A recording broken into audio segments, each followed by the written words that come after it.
இப்பமா வந்திருக்காரு? ஆமா, இதுதானே நான் அப்பையில இருந்து சொல்லிக்கிட்டு இருக்கேன், சார் வந்திருக்காருன்னு. ரொம்ப நாளா உங்களை பார்க்கணும் உங்க தேடிக்கிட்டு தான் தெரியறேன். ஏன், என்ன விஷயமா? அன்னைக்கு இவருக்கு பொண்ணு பார்க்க போய் தான் நானும் இவரும் போனோம். பொண்ணு பிடிக்கணும் அப்பயே சொல்லிருக்கலாம்ல. ஓகே. அங்க இருந்து மனுஷன் ஒரு கொம்பை வச்சு அண்ணனை ஜம்ப் பண்ணிட்டு என்ன கீழே தள்ளி விட்டுட்டு செவல தாவுடா தாவுன்னு சொல்லி தப்பிச்சு ஓடுனாங்க. டேய் செவல, தாவுடா தாவு. எங்க தாவுறது?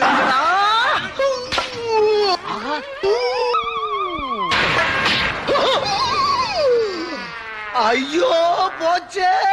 யாருப்பா? இவர்கிட்ட கொஞ்சம் ஜாக்கிரதையா இருந்துக்க. ஐயோ, என்ன சார், உங்க பிள்ளைக்கு உங்க மேல நம்பிக்கை இல்ல? வாயில கை வைக்காதீங்க, வாயில கை வைக்காதீங்க.